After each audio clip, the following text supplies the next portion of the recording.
કોઈ દૂધે ધોયેલા નથી. દરેકનો પ્રયાસ અત્યારે કેવો છે કે અમારા અવગુણ, અમારા મુબારક, તમને તમારા અવગુણ છે એની સજા થવી જોઈએ. કે ભારતીય જનતા પાર્ટી આ બિલનો દુરુપયોગ કરી અને બીજાને કહેશે, બધાની ફાઇલો રજી કરીને કે બોલો આ તમારા કૌભાંડ છે, શું કરવું છે, આમ પતાવવું છે કે બતાવવું છે, આવી જવું, કેસરીઓ ખેસ પહેર લેવો છે કે મરી દેવું છે જેલમાં. પહેલી વખત આનો વિરોધ જે થયો એ વન કાઇન્ડ ઓફ એકરાર છે વિપક્ષોનો પણ કે અમે ઓછી માયા નથી, અમારા કાળા ધોળા છે એમ. સત્યેન્દ્ર જૈન પાસે કાંઈ નથી એવું હવે ઈડી કે તો એ ઈડી વાળાને ઠાહી દેવા જોઈએ. જેને અમિત શાહ દાગી ગણાવી રહ્યા છે એવા દાગી 39% તો ભારતીય જનતા પાર્ટીના છે, અત્યારે છે સંસદમાં. ભાજપની સરકારમાં જેટલા કૌભાંડ થાય, તમે લાકડા જેવા કૌભાંડ બહાર પાડો અને ઠોસ પુરાવા સાથેના, એટલે ઈ પાપી લોકો કોઈ છૂટે નહીં. વિપક્ષો એમ માને છે કે અમારું કાળું ધોળું છે એને તમે ખુલ્લું પાડો માં, તમારું છે અમે ખુલ્લું નહીં પાડીએ, આપણે બે બધા હપીને ખાઈએ ને મજા કરીએ, જનતા ગઈ ભારત. નમસ્કાર, હું છું ભૂમિત જાની, આપ જોઈ રહ્યા છો સત્યાર્થ મંથન. મિત્રો, લોકસભાના ચોમાસા સત્રના જ્યારે અંતિમ દિવસો ચાલી રહ્યા છે એ દરમિયાન ગૃહમંત્રી અમિત શાહ દ્વારા ગઈકાલે 3 બિલ મહત્વના પસાર કરવામાં આવ્યા, પ્રસ્તાવ કરવામાં આવ્યા, અને એમાંનું એક બિલ એ પ્રકારની યાદી જણાવે છે કે આ બિલમાં જો કોઈ પણ મુખ્યમંત્રી, કોઈ પણ રાજ્યના મંત્રી કે પ્રધાનમંત્રી સહિતના વ્યક્તિ જો 30 દિવસ એ કોઈ કસ્ટડીમાં રહેશે તો આપોઆપ તેને રાજીનામું આપી દેવું પડશે અને તેમની સત્તા જતી રહેશે. આ પ્રકારનું બિલ તેમના દ્વારા ગઈકાલે લોકસભાની અંદર પ્રસ્તાવ કરવામાં આવ્યું અને તેની અંદર પ્રસારિત પણ થઈ ગયું.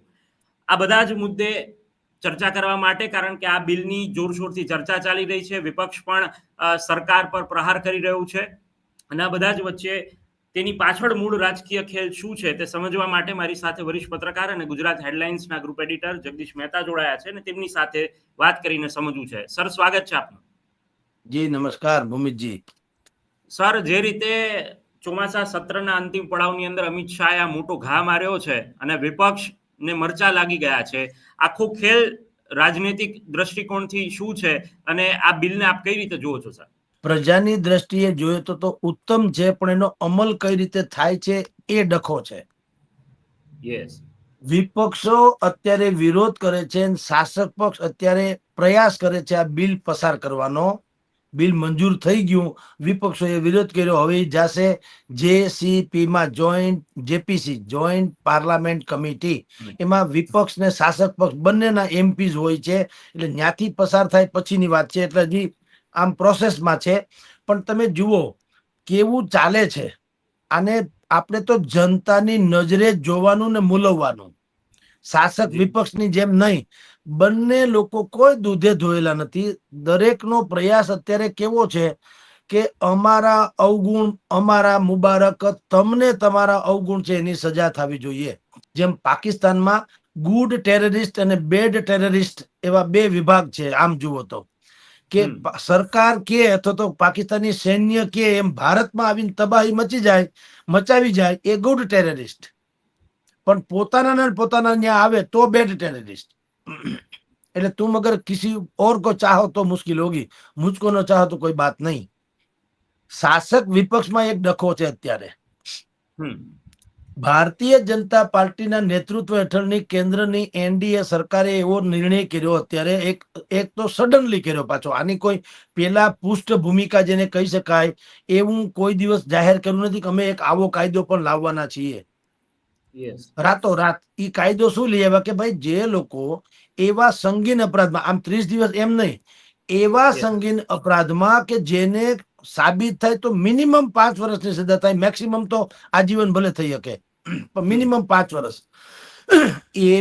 એવા ગુનામાં જો કોઈ વ્યક્તિ, પછી ભલે એ મંત્રી હોય, ધારાસભ્ય હોય, સંસદ સભ્ય હોય કે પ્રધાનમંત્રી હોય, મુખ્યમંત્રી ગમે તે હોય, 30 દિવસ જો જેલમાં રહે તો યા તો એને હટી જવું પડે, અથવા તો ન હટે તો આપોઆપ હટી જાય, રાજ્યપાલ હટાવી દે કે રાષ્ટ્રપતિ હટાવી દે. ટૂંકમાં ઈ વાતનો આઈડિયા ક્યાંથી આવ્યો ઈ તમને કહું. આવા કઈ પહેલા જ કિસ્સામાં આ વિપક્ષો તો ખોટા, જો કે હજી આમ ઉતાવળા, આમ તમે જુઓ તો પાણી પેલા પાળ બાંધે છે, પણ ઉતાવળા હેરાન થાય છે. કેજરીવાલ, આઈડિયા ન્યાથી આવ્યો. 2024માં કેજરીવાલ તિહાર જેલમાં 6 મહિના રહ્યા અને જેલમાંથી સરકાર ચલાવી. બોલો.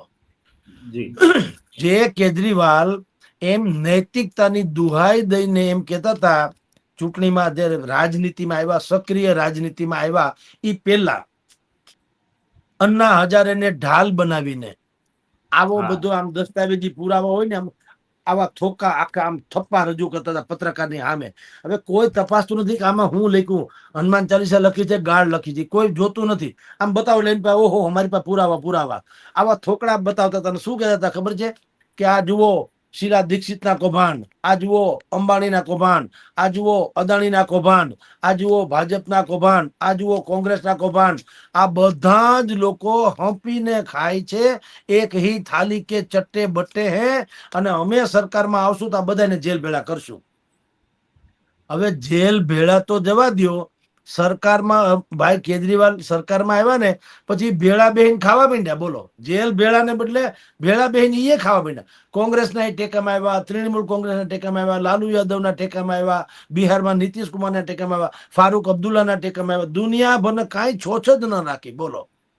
અને પોતે જયારે શરાબ કાંડથી માંડીને બધામાં સંડોવાણા 6 મહિના તિહાર જેલમાં ગયા. નૈતિકતાની તો વાત જ જવા દો, આપઘાત કરી ગયું. નૈતિકતા સ્વયં આપઘાત કરી ગઈ અને પોતે ત્યાંથી સરકાર ચલાવી. બોલો, 6 મહિના. એક સત્યેન્દ્ર જૈન બીજા મંત્રીનું નામ છે, સત્યેન્દ્ર જૈન. એ પણ 1.5 વર્ષ રહ્યા જેલમાં.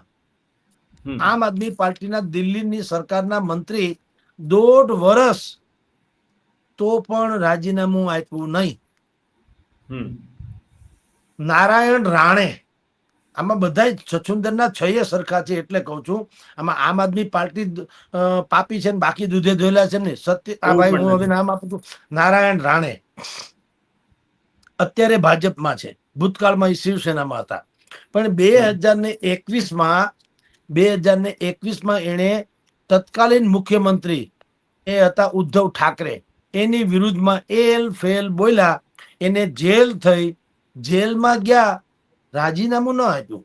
ડીએમકે તમિલનાડુનો પક્ષ છે, ડીએમકે, એના ઉર્જા મંત્રી, એનું નામ છે વી સેન્થિલ બાલાજી. 2023માં ઈડીએ એની ધરપકડ કરી મની લોન્ડરિંગ કેસમાં. મની લોન્ડરિંગ એટલે પૈસાની હેરાફેરી. બરાબર. હા, એ ભાઈ જેલમાં ગયા, રાજીનામું ન આપ્યું. મંત્રી તરીકે, ધારાસભ્ય તરીકે કાંઈ રાજીનામું નહીં. એ જેલ બેલ તો હોતા હે. વળી પાછા જેલમાંથી જામીન આવ્યા, પાછા સરકારમાં બેસી ગયા.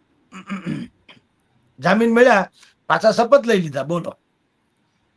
એવા છે પાર્થ ચેટર્જી, પશ્ચિમ બંગાળમાં મમતા બેનર્જી, જે પોતાની જાતને બહુ સ્વદેશી, સાદગી વાળા, લોકતંત્રના પ્રહરી અને ભારતીય જનતા પાર્ટીના ગહેરા વિરોધી દર્શાવે છે.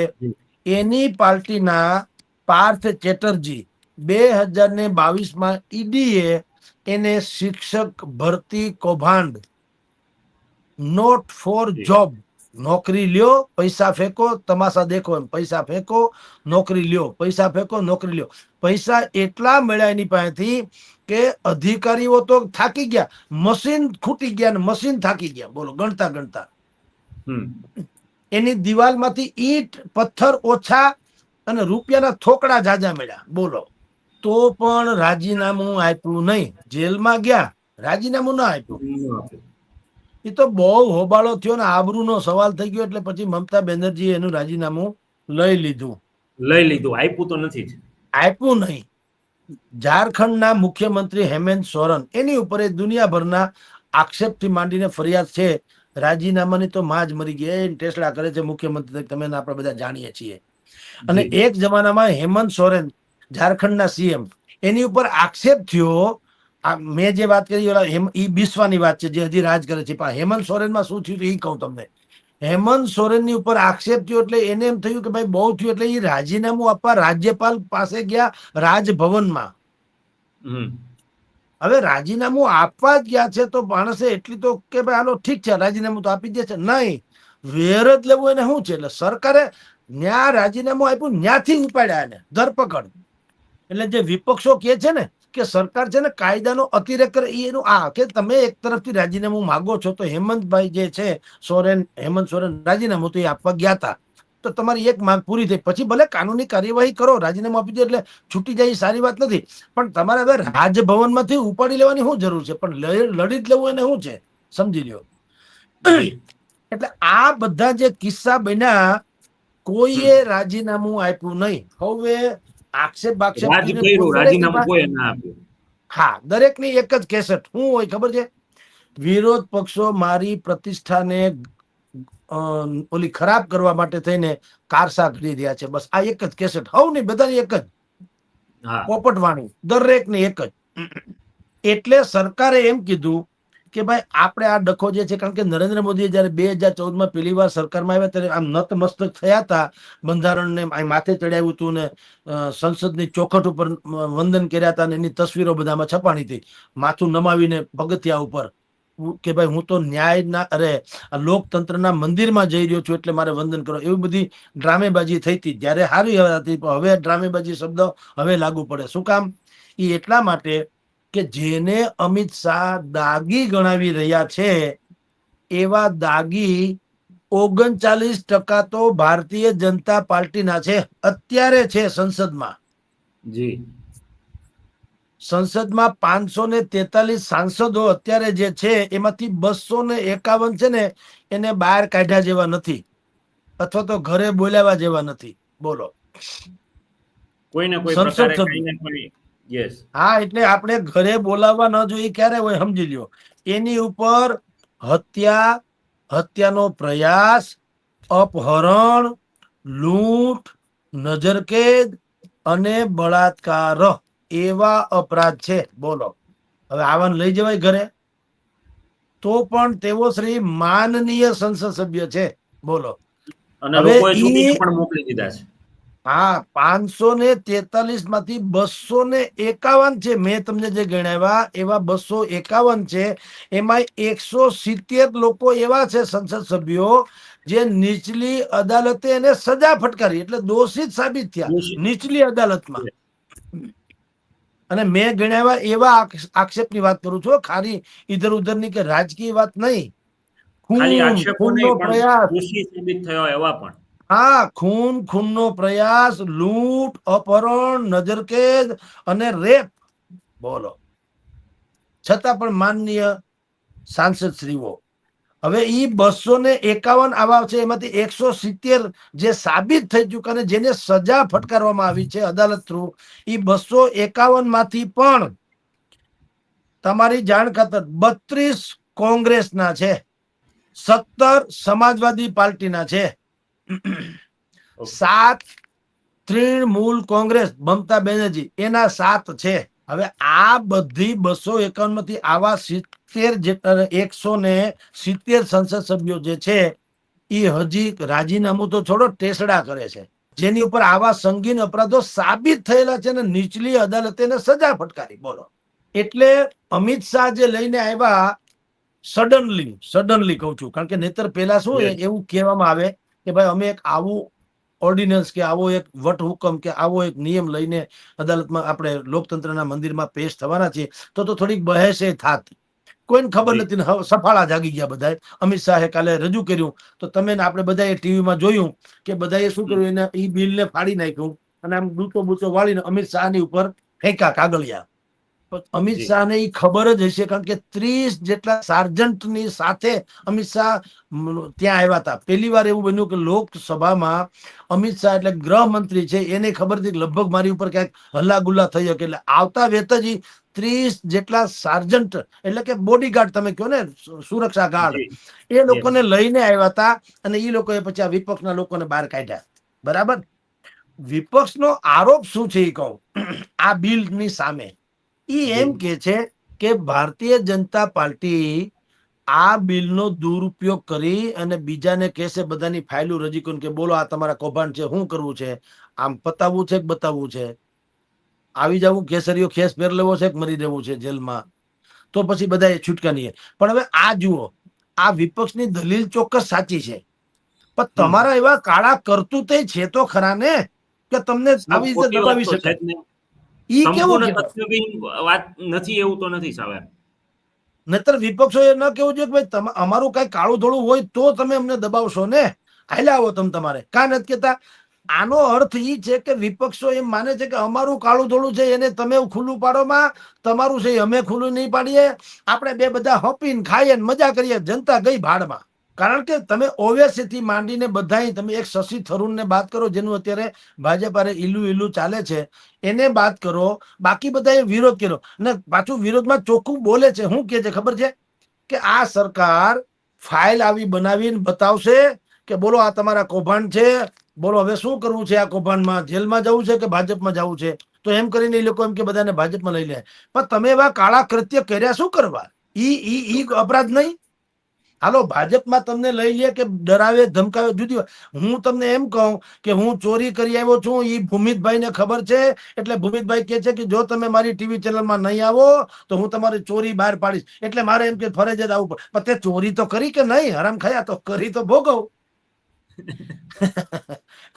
આ તો ગજબ કહેવાય. તો એમાં તમે અપરાધી નહીં, અપરાધી તો હું ગણાવું ને, કારણ કે મારું તમે કઈ કાળું ધોળું જાણો છો. કઈક ચોટલી પકડાયેલી છે એટલા માટે છે. આ દરેકે એમ કે છે કે અમારી ચોટલી શાસક પક્ષના હાથમાં છે, તો તમે એવી ચોટલી રાખી શું કરવા? એટલે આમ જુઓ તો પહેલી વખત આનો વિરોધ જે થયો એ વન કાઇન્ડ ઓફ એકરાર છે વિપક્ષોનો પણ, કે અમે ઓછી માયા નથી, અમારા કાળા ધોળા છે એમ, એટલે વિરોધ કરે છે. તો લોકતંત્રના મંદિરમાં તમે જુઓ કેવી લોકોની મજાક કેવી થઈ રહી છે.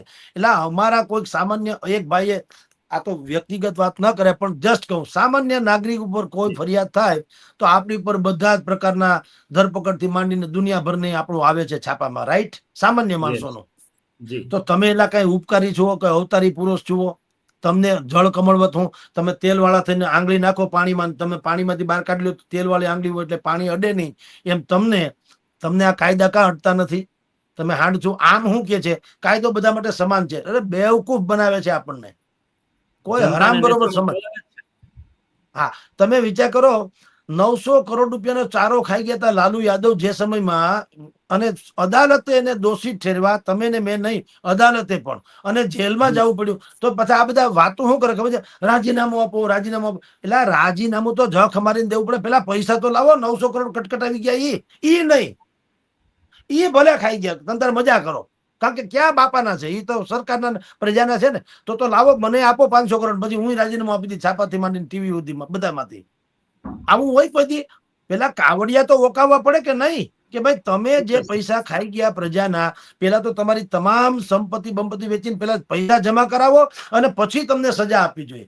આ તમે જો પ્રધાનોની મજા કેવી છે. નરેન્દ્ર મોદી આગલે દાડે કે અજીત પવાર ખાલી નામ જ નતું લીધું, પણ 25,000 કરોડનું કૌભાંડ કર્યું છે, અને હવે એ જેલના સરિયા પાછળ તમને કાલ જોવા મળશે. તો પ્રજા આમ બેઠી હતી તાગીને કે કાલે આપણે જોવું અજીત પવાર જેલના સરિયા પાછળ હશે. બધા આમ કૃષ્ણ જન્મોત્સવમાં જેમ રાતના 12 વાગે દ્વારકામાં મંદિરમાં આવે ટીવી સામે જો આમ બેઠા હોય ને કે ક્યારે જન્મોત્સવ, ક્યારે દર્શન કરીએ, એમ એક ચિત્તે આખો દેશ બેઠો હતો કે અજીત પવાર ક્યારે જેલમાં જઈને આપણે જોઈએ. સવારે પડદા ઉઘડ્યા તો શું ઉઘડ્યા ખબર છે? અજીત પવાર કે ભાજપમાં જોડાય ને મેં શપથ લેતા હું ડેપ્યુટી ચીફ મિનિસ્ટર કે મેં સબ કુછ અચ્છા કरूंगा વગેરે. એટલે હાલે બોલો, હવે આનું શું કરી લેવું? એટલે તમે ને તમે કહો છો કે એ પાપી છે, તમે પાછા મુખ્યમંત્રી, ડેપ્યુટી મુખ્યમંત્રી બનાવો છો. એટલે જનતાના નામે, લોકતંત્રને શુદ્ધિકરણના નામે જે અત્યારે ફાઇટિંગ ચાલે છે, એ શાસક વિપક્ષને એકબીજા સામે સ્કોર કરવાની વાત છે. પ્રજાની વાત છોડો. પ્રજા માટે કોઈ એવું કઈ ન, વસ્તુ નથી. ના પ્રજા તો બિચારી, અરે ભાઈ સાહેબ, પ્રજાની તો જવા દો. આપણી હાલત તો ખતરનાક છે ભાઈ સાહેબ. આપણી પ્રજાના નામે જે બધું આ ચરી ખાય છે, લોકતંત્રમાં જે હાહાકાર મચે છે ને સાહેબ, એ તો હવે ઉઘાડી સારું થયું, હવે બધી ખબર પડતી જાય, જનતા જાગે, એવી આપણી કોશિશ છે. આ તો કાંટાઓની અદાલત બેઠી છે, લેવાને જુબાની ફૂલોની. આ લોકો તો તમારે, મારા ને તમારા એટલે કે સામાન્ય જનતાના નામે જે હાહાકાર મચાવવા જાય છે, એટલે વિપક્ષો તમે કે છે, શું કે છે અમિત શાહ ને, આ કાયદો હિટલર શાહી તાનાશાહી છે લોકતંત્ર માટે. એટલે આ તાનાશાહી પર તમને નિર્દોષને પૂરી દેવાની ક્યાં વાત છે? દોષિત ઉપરની વાત છે. બહુ કરી. તમે સંગીન અપરાધમાં હો, જેમાં 5 વર્ષથી વધુની સજાને લાયક એવો તમે અપરાધ કરો, અને તમે 30 દિવસ જેલમાં રહ્યો તો 30 દિવસમાં તમારી પાસે વકીલ તો છે ને, તમે એવા ન હો. ધારો કે મને દાખલા તરીકે હું આપણો ઓડિયન્સ સમજી શકે એટલે હું કહું છું, જગદીશભાઈને અહીંથી ઉપાડી જાય કે તમે દિલ્હીના શીખ દંગામાં તમારો હાથ છે, દાખલા તરીકે હાલો ને, જી હવે મને અહીંથી ઉપાડી જાય એટલે 30 દિવસ સુધી મને થોડા જેલમાં ગાલી દે તાત્કાલિક. નહીં. ગાલી દે તો પણ મારી પાસે વિકલ્પ તો છે ને વકીલ રાખવાનો. હવે મારો પગ જ દિલ્હીમાં પડ્યો નથી, મારો હાથ ક્યાંથી હોય? સાંભળો, મેં જી. દિલ્હી જ ભાડ્યું નથી, દાખલા તરીકે છે, મેં દિલ્હી ભાડ્યું નથી, મારો એ ક્યાંથી સાબિત કરી દે? ભલે ની મને એને ગમે એ ગુનામાં આચરી લીધો, સત્તા હોય એટલે ઉપાડી લીધો, પણ સત્ય નામની અદાલત તો છે ને. આ દેશમાં કાયદાનું શાસન છે, ભાજપનું શાસન એમ નહીં. શાસન ખરેખર કાયદાનું છે. તો અદાલત તો કઈ મૂર્ખ નથી ને, તો બધું તપાસ છે કે નહીં? તો 30 દિવસની ચોક્કસ ભીતરમાં વકીલ રાખીને હું મારો પક્ષ તો રજૂ કરી શકું ને. કરી પણ શકે, એ સ્વાભાવિક. બધાને એમ છે, એ તો આપણે નથી કૌભાંડમાં એટલે, પણ હોય જો કૌભાંડમાં તો એને તો ખબર હોય, એટલે એને એમ થાય કે આના કરતા આમાં માણા કે ને કે શત્રુને ઉગતો ડામો, રોગ અને શત્રુને ઉગતો ડામો, આવો કાયદો આવે તો માથાકૂટ ને. કારણ કે આ તો ડોસી મરી જાય એનો વાંધો નથી, જમણા ઘર ભાળી જાય અને આપણને હંધાઈને ઉપાડશે. એટલે વિપક્ષો પણ કહે છે કે અમારે આ કાયદો જોતો જ નથી, ના હિટલર થાય છે વગેરે. અને શાસક પક્ષનો વાંધો હું છે તમને કહું કે ભલે અત્યારે એની મનસા હારી હોય એવું અમિત શાહ કહેતા હોય, પણ ભલા માણસ આ અત્યારે જે 543 જેટલા સંસદ સભ્યો છે આપણા અત્યારની લોકસભામાં, એમાં 251 દાગી છે. એમાં 49% કોંગ્રેસના અને 39% ભાજપના. તો વિપક્ષ ને કોંગ્રેસ જવા દો, 39 ભાજપના છે, જેની ઉપર આવા સંગીન આરોપો છે. રાઈટ? તો તમે તમારાથી તો શરૂ કરો. Charity begins from home. તમે તમારા ઘરથી તો શરૂ કરો કે ભાઈ જો અમારા 39 હતા ને અમે એને કાઢી મૂક્યા, તો હજી ઠીક છે. તમારે એને કાખમાં લઈને ફરવું છે અને ગામના લોકોને ગારો ઉડાડવો ક્યાંથી મેળ પડે? સાચી પણ વાત છે. છતાંય, હા, છતાંય તમને કહું, આ જો કાયદો બની જાય તો ઈ કાયદો આને લાગુ પડો ને. મને તો એમ લાગે વિપક્ષ વાળા એક ભૂલ કરે છે સાહેબ, મોટી, અને એ જાણી જોઈને કરે છે. ભૂલ શું કરે છે એ તમને કહું.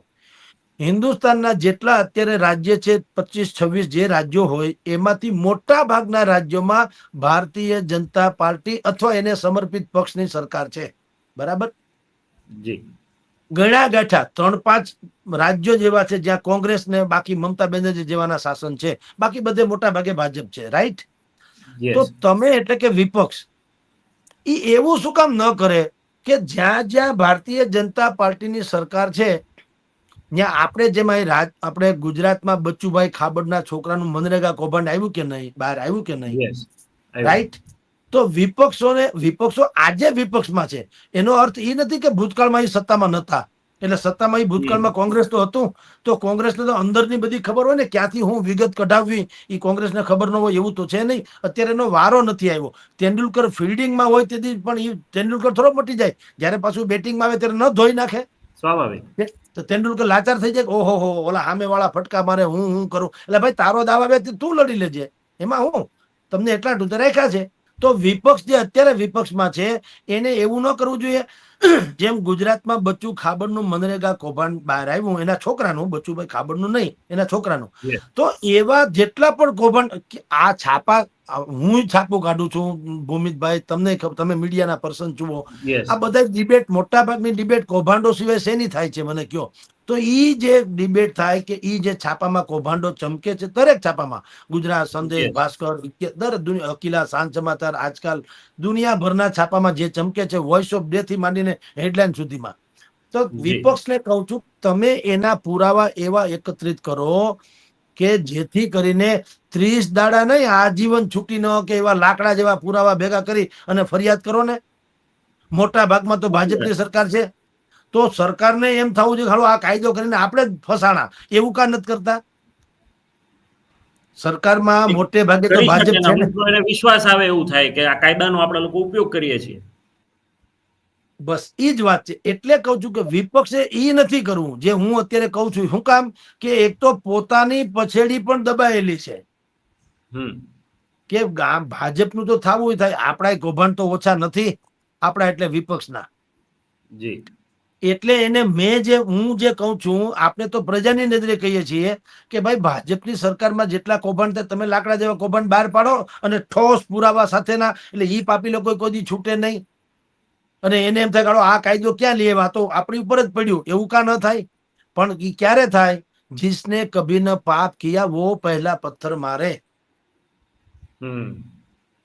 कांच के घर में किए ना, ग्लास के घर में जो रहते ना, दूसरे के घर पे पत्थर नहीं फेंका करते.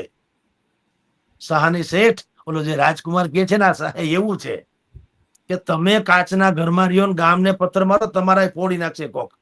ડખો ઈ છે.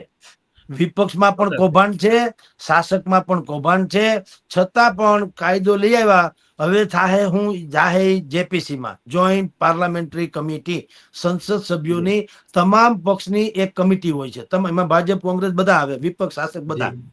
હવે ઈ પાસ કરશે તો આ મેળ પડવાનો, નહીં તો નથી પડવાનો. બરાબર, સાંભળજો. પણ પાસ નહીં થાય તો પણ ભાજપને તો જોઈએ મળી જાય. ઈ હું ગામમાં ગધેડો કરશે કે જુઓ અમે લોકતંત્રની સફાઈ માટે, શુદ્ધિકરણ માટે આવું ઉત્તમ બિલ લઈ આવ્યા હતા, પણ આ કેટલા પાપી લોકો વિપક્ષો છે કે એને કોઈ હિસાબે અમારા મંજૂર થવા દીધું નહીં, એમ કરીને પોતે હાંડ થઈને ફરશે. અને વિપક્ષો શું કરશે, અને વિપક્ષો શું કહેશે કે ભારતીય જનતા પાર્ટી હાર ભાળી ગઈ હતી, જનતાનો મૂળ જાણી ગઈ હતી, જનતા પરિવર્તન ઈચ્છતી હતી, એટલે એને વિરોધ પક્ષને પહોંચી વળે એમ હતી નહીં, એટલે એને જેલમાં ઘાલવા હાટું આ ડિંડક કર્યું. લ્યો, આ બે ટાઈ ફીસ, લવિંગ કેરી લાકડીએ રામે સીતાને માર્યા અને ફૂલ કેરે દરુડીએ સીતાએ વેરવાળ્યા. ક્યાંય કોઈને જનતાના હિતની પડી છે ભલામણા? નહીતર ખરી વાત તો ઈ છે ને કે કોઈ દાગી માણસ ત્યાં ઘરે શું કરવા, ચૂંટણી પંચ હું મંજીરા વગાડે. આમ તો બહુ મોટી મોટી કરે ચૂંટણી પંચ કે એક પણ દાગી માણસ હશે એને મેં લડવા નહીં દઈએ ચૂંટણી. એને બદલે મેં તમને કીધું 543 માંથી 251 મૂર્તિયા અત્યારે એવા છે કે જેને ઘરે લઈ જવાય એમ નથી, એની ચાલ ચલગત હારી નથી. બોલો, તો એ બેઠા છે, અને છતાંય હું ચૂંટણી પંચ, જાનમાં કોઈ જાણે નહીં, અને હું વરની ફઈ, હું ચૂંટણી પંચ. એટલે તમારું કોઈ કાળું કૂતરું માનતું નથી. તમારા કાયદામાં છટકબારી કેવી? આ 543 માંથી આ 251 ગરી કઈ રીતે ગયા ત્રાસવાદીની જેમ? જેની ઉપર આવા સંગીન, તમે વિચાર તો કરો સાહેબ કે રેપ, હત્યાની કોશિશ, અપહરણ, ખંડણી, લૂંટ, હવે આવા તો રીઢામાં રીઢા ગુનેગારો ઉપર લાગે એવા આક્ષેપો જેની સામે છે, સાબિત થયેલા, પાછા સજા પામેલા. બોલો, પણ કોઈને આવું ગમતું નથી. તમારી જાણ ખાતર ડોક્ટર મનમોહન સિંહની સરકાર વખતે 2000 આની પહેલાની તમને કહું, 2013 એક ઓર્ડિનન્સ લાવવામાં આવ્યા હતા. ઓર્ડિનન્સ, એ ઓર્ડિનન્સ કેવો હતો? અત્યારે ભલે વિપક્ષો આમ કે છે, પણ ઓર્ડિનન્સ લાવવામાં આવ્યા હતા. એમાં શું હતું ખબર છે કે જો અદાલત સજા, નીચલી અદાલત સજા ફટકારે, મેં તમને હમણાં કીધું ને 251 માંથી 170 તો નીચલી અદાલતે સજા ફટકારી, તો પેલા એવું જ હતું. એટલે ઈ ઓર્ડિનન્સ એટલે વટહુકમ જેવું. ઈ શું હતું કે નીચલી અદાલત ભલે ઈ કે સજા ફટકારે કે આ પાપી છે કે અપરાધી છે, તો પણ એને મંત્રી પદમાંથી કે સંસદ સભ્ય કે ધારાસભ્ય રાજીનામું આપવાની જરૂર નથી, ઉપલી અદાલતમાં લડ્યા કરવાનું. એટલે ટૂંકમાં ટેસલા કરો, એવો ઓર્ડિનન્સ લાવવામાં આવ્યો તો 2013. તો શું કર્યું હતું ખબર છે? રાહુલ ગાંધીએ એ ફાડી નાખ્યો, આમ આમ મનમોહનસિંહની હાજરીમાં, અને આમ કાગળિયા ઉડાડ્યા હતા, અને બધાએ તાળીઓની બોછાર વરસાવી હતી કે વાહ રાજકુમાર વાહ, તમે તો વડાપ્રધાન કરતા મોટા નીકળ્યા. જે સંસદમાં બિલ રજૂ થવાનું ઓર્ડિનન્સ છે, તમે જાહેરમાં એને ફાડી નાખ્યું. તે દિવસે રાહુલ ગાંધી ઉપડતા નતા ને આવો એને અત્યારે જે વાતો કરે, જુઓ આવો સંગીન અપરાધ કર્યો ને, ખરેખર તો રાહુલ ગાંધીએ કેવું જોઈએ ને કે ભાઈ આવું ન હાલે. એને લાવવું જોઈએ, બરાબર છે. હા, એને કેવું જ જોઈએ કે ભાઈ ખરેખર તો જે છે ને, ના, એને એમ સમર્થન કરવું જોઈએ કે આ ન હાલે, ઉપલી અદાલતમાં જાય ને આમ ને તેમને. એવું નહીં. એક વખત તમારી એમાં અપરાધ સિદ્ધ થઈ ગયો તો કમસે કમ નૈતિકતાની દ્રષ્ટિએ તમારે હટી જવું જોઈએ. એને બદલે તે દિવસે રાહુલ ગાંધીએ કીધું કે આવું ન હાલે, બિલ ફાડ નાખ્યું કે આવું બધું ન ચાલે, એ તો જે અપરાધી ઉપર લડ્યા કરે એમ કેમ હાલે? તો તેથી હીરો થઈ ગયા. આજે શું વાંધો છે? એટલે તમને કહું, રાજનીતિમાં દર વખતમાં કોઈ વસ્તુ કાયમી હોતી નથી. કાયમી એક જ વસ્તુ હોય છે, પરિસ્થિતિ, પરિવર્તન. એ કાયમી. એમ આ આખા દેશમાં જે ગોકીરો થઈ રહ્યો છે જનતાના નામે ભૂમિતભાઈ, એમાં પ્રજાએ કાંઈ સમજવા નથી, બધા હંપીને ખાવા માંગે છે. એક લીટીમાં સમજવું હોય કે આ અત્યારે ઝઘડો હાલે ઈ શું છે, તો બધા એમ કે છે, એનું ગુજરાતી આપણે સમજવાનું કે તમામે તમામ સંસદ પક્ષના લોકો એમ કે છે કે આપણે હંપીને ખાવ, હંપીને લૂંટો, હંપીને ગુના કરો, હંપીને રેપ કરો, હંપીને અપહરણ કરો, હંપીને ખંડણી ઉઘરાવો, કેસ બેસ કાંઈ કરો માં, તમારું અમે ઢાંકીએ ને અમે તમારું અમારું ઢાંકો, બસ વાત થઈ ગઈ પૂરી. અને જનતા મૂર્ખ બન્યા કરશે. હા હા, એ તો બિચારી સમજતી ક્યાં જાય, એક વખત મત આપ્યા પછી એની પાસે ક્યાં કાંઈ પણ વસ્તુ રહે છે. મત દઈ દીધો અને મત તો આપણે લઈ લેવું, ધર્મના નામે લઈ લેવું, જ્ઞાતિના નામે લઈ લેવું, જાતિના નામે લઈ લેવું, હિન્દુ મુસ્લિમના નામે લઈ લેવું, સેક્યુલરિઝમના નામે લઈ લેશું, પ્રાંતવાદના નામે લઈ લેશું, વિરોધના નામે લઈ લેશું, મત તો ગમે એમ લઈ લેવું, એમાં ક્યાં પ્રજાને કઈ ખબર પડે છે. પ્રજાને તો જિંદગી આખી રોડ રસ્તા, નળ ગટર, લાઇટ, હેલ્થ, આરોગ્ય, શિક્ષણ, એમાંથી બિચારી ઊંચી આવે તો ને, ઊંચી આવવા દઈએ તો ને, એ ભલે મરતી, આપણે ટેસડા કરો. સર, આ બધી વાત વચ્ચે એક પ્રશ્ન એડ ઓન કરું છું કે આપણે સત્યેન્દ્ર જૈનની વાત કરી. ઈડીએ જે કેસની અંદર તેમના વિરુદ્ધ આક્ષેપ સાથે તેમની ધરપકડ કરવામાં આવી, જેલના સળિયા તેમને ગણાવવામાં આવ્યા. થોડા દિવસ પહેલા જ એ વાતનો ચુકાદો પણ આપ્યો અને ઈડી પાસે એમની પાસે પુરાવા ન હોવાના કારણે તેમને છોડ્યા પણ ખરા. તો તમને એવું લાગે છે સર કે જે વિપક્ષ એક પક્ષે જે વાત કરે છે, તમે જે એક્ઝામ્પલ આવ્યા એ તો બરાબર જ, પરંતુ એક પક્ષે જે વાત કરે છે કે ખોટી રીતે ઈડીનો દુરુપયોગ કરવામાં આવી રહ્યો છે અને તેના કારણે જો કોઈ વ્યક્તિ સંગીન આરોપ અંતર્ગત 30 દિવસ જેલમાં રહે અને એવા લોકોને જે રીતે કથિત રીતે ભારતીય જનતા પાર્ટી કરતી આવી છે એવું હથિયાર તરીકે આ બિલનો ઉપયોગ કરવામાં આવે, તો એ મામલે આપનું શું માનવું છે કે એ યોગ્ય કહેવાય કે નહીં? એમાં વિપક્ષ બિલકુલ સાચો છે. જી. એવી સંભાવના ખરી, પણ એની બોણી કઈ ભાજપે કરી કે મોદી સરકાર કરી એવું નથી. જી. કેન્દ્ર સરકાર જ્યારે જે સરકાર સત્તામાં હોય ત્યારે એને બધાએ આવું કર્યું જ છે ને. ચોક્કસ. સત્તામાં હોય બધાએ આવું કર્યું. ઇન્દિરા ગાંધીએ અલ્હાબાદ હાઈકોર્ટનો ચુકાદાને ફેરવી તોડ્યો હતો કે નહીં? રાજનારાયણનો જે આ કટોકટી છે ને કારણે આવી, આપણે બધા જાણીએ છીએ. એની ચૂંટણી રદ કરવામાં આવી, ઓલા ભાઈને જીતેલા બતાવવામાં આવ્યા. ઇન્દિરા ગાંધીને ડખો થાય એમ હતો, રાજીનામું આપવું પડે, સત્તા ત્યાગ કરવો પડે, એમાં તો કટોકટી આવી. શાહબાનું કેસમાં શું થયું, એમાં મુસ્લિમ આપણી અદાલતે કીધું કે શાહબાનુને ભરણ પોષણ મળવું જોઈએ, એના પતિ તલાક આપી દે કાઢી મૂકે એવું ન હાલે. શાહબાનું કેસ બહુ પ્રખ્યાત છે, ગૂગલમાં સર્ચ કરી લેવાની છૂટ. રાજીવ ગાંધીની સરકારે મુસ્લિમ તૃષ્ટિકરણ મત, મુસ્લિમ લોકોનો જે મત હતો આખો એને અંકે કરવા હાઈકોર્ટ, જે સુપ્રીમ કોર્ટે ચુકાદો આપ્યો અદાલતનો ચુકાદો પણ ફેરવી તોડી નવો કાયદો બનાવ્યો અને આખું જે પ્રકરણ આપણે જાણીએ છીએ. તો સત્તામાં જ્યારે જે પક્ષ હોય એને ગુલ ખીલાવી જ લીધા છે, કોઈ દૂધે ધોયેલા નથી. એટલે અત્યારે વિપક્ષ કે છે, વાત ભલે સાચી કે ઈડીએ અને ઈડીસીડી જે કહેવાય છે એમ કે એ લોકો બહુ આવી રીતે એનો ગેરઉપયોગ થાય, તમે કર્યો તો એમાં ના નહીં. પણ હજી હું તમારા પ્રશ્નનો જવાબ આપું. હવે જયારે ઈડી કે છે કે સત્યેન્દ્ર જૈન પાસેથી કોઈ પુરાવા મળ્યા નથી, જેમ સુરેશ કલમાડી ઉપર સીબીઆઈ થી માંડીને બધાએ કીધું, ખબર ને કે એવું ઓલિમ્પિક નામનું કોઈ કૌભાંડ થયું જ નથી, જ્યારે કે દુનિયાનું સૌથી, ભારતના ઇતિહાસનું સૌથી મોટું કૌભાંડ અગર કોઈ થયું હોય તો ઓલિમ્પિક કૌભાંડ થયું હતું એવું કહેવામાં આવતું હતું, રાઈટ? એમાં તો શીલા દીક્ષિતની સરકાર ગઈ, સુરેશ કલમાડી ભૂતપૂર્વ થઈ ગયા, અભૂતપૂર્વમાંથી ભૂતપૂર્વ થઈ ગયા ને ક્યાંય મોઢું બતાવવા જેવા ન રહ્યા. હવે કીધું કે આવું તો કઈ કૌભાંડ થયું જ નતું. તો જે અદાલત છે ને એને આમ ન કરાય. જે પાપી લોકોએ ષડયંત્ર તહત અથવા તો અધકતરું કાપીને આ લોકોને ભૂંડા ચિતરાવ, એને સજા કરવી જોઈએ. સીબીઆઈ હોય કે ઈડી હોય કે કોઈ પણ હોય, સત્યેન્દ્ર જૈન પાસે કાંઈ નથી એવું હવે ઈડી કે તો એ ઈડી વાળાને ઠાહી દેવા જોઈએ, કે કારણ કે આનું જે નુકસાન થયું એની ભરપાઈ કોણ કરે?